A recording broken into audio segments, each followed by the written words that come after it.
I never imagined that a single mistake could destroy everything I had built. My name is Carla and I'm 32 years old. Just 6 months ago, I had a life that many would envy. A loving husband, a stable job, and a home filled with laughter. But today I'm sitting in an empty apartment, staring at the walls, trying to comprehend how quickly my world crumbled.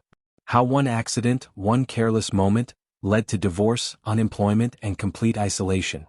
It all began during what I thought was a normal day. I was exhausted from work, stressed from deadlines, and trying to juggle everything that life demanded from me.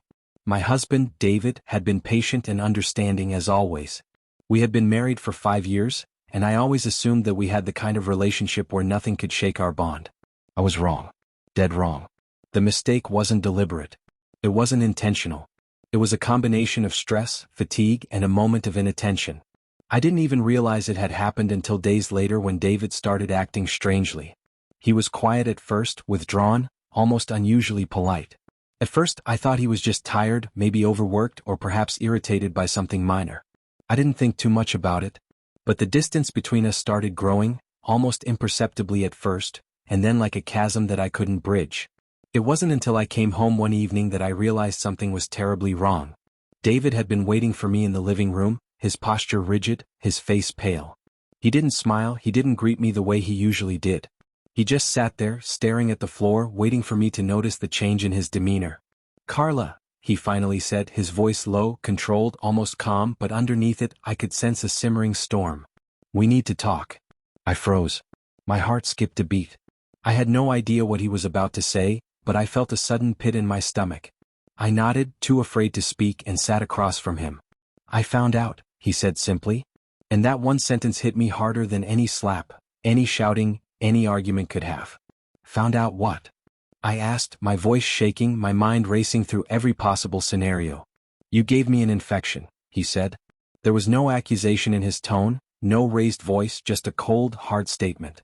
"Accidentally or not, you exposed me to something I didn't have before, and now I'm paying the consequences." I wanted to cry, to scream, to explain that it wasn't intentional.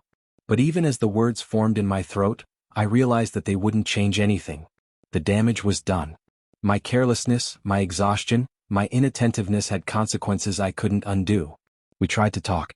I tried to apologize. I tried to explain the circumstances, the accident, the stress, the fatigue. But it was like he had built an invisible wall between us. No matter how soft or pleading my words were, they bounced off that wall and returned to me cold and unfeeling. "You need to understand," he said finally, his eyes glinting with a mix of hurt and resolve. "This isn't just about the infection. It's about trust. It's about respect. It's about the fact that I thought you valued me, and now I'm not sure you ever did." Those words were a punch to the gut. Because he was right. I had been careless, yes. But more than that, I had taken him for granted. I had assumed that our love was invincible, that our bond was untouchable. And in that assumption, I had failed him in a way I couldn't repair. Over the next few days, the tension between us became unbearable. He barely looked at me, barely spoke to me, and when he did, it was with that same controlled, quiet anger that cut deeper than any shouting match. I realized that this was no longer about anger, it was about a boundary he could no longer cross, a line that had been drawn, a bridge burned. And then, one evening, he said the words that I had feared but never expected to hear so soon. "I can't do this anymore. I can't be in this marriage knowing that you risked my health, knowingly or not, and that you didn't even realize it until it was too late." I was stunned. I tried to reach for him, to grab his hand, to beg him to reconsider. But he stepped back, his eyes steady, unyielding. "It's over," he said simply, and in that moment I realized that he meant it. There was no compromise, no negotiation, no second chance. He had made a choice and it was final. Divorce papers followed quickly. What shocked me the most wasn't the legal process, or even the loss of my home or possessions. It was the emotional finality, the stark, unforgiving reality that my life had shifted irreversibly. David had decided that he could not trust me again, and without that trust there was no marriage, no partnership, no reconciliation. The aftermath was brutal. Not only had I lost my husband, but my emotional state affected my job performance. I had been struggling with the stress, but after the divorce, it escalated into a tangible distraction. Mistakes at work piled up, deadlines were missed, and soon my employer had no choice but to let me go. Within weeks, I went from someone who had a structured life, a supportive partner, and a career, to someone alone, adrift and uncertain of the future. Sitting in my apartment, surrounded by silence, I replay every moment, every choice, every careless word. I remember the way David looked at me that night, the coldness in his voice, the resolve in his eyes. I remember the awkward attempts to apologize, the failed explanations, the invisible barrier that refused to be crossed. I remember the hollow sound of the divorce papers hitting the table, and I realized that life has no rewind button. I am learning, painfully, that some mistakes have consequences too severe to repair.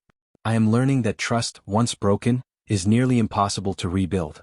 And I am learning that sometimes, the person who leaves quietly is the one with the most strength, not the one who shouts the loudest. Now I am alone. I am jobless. I am divorced. But I am also left with a stark awareness of my actions, a sobering understanding of how fragile the life I took for granted truly was, and the lessons that I will carry forward, if only I survive the emptiness long enough to find the next step.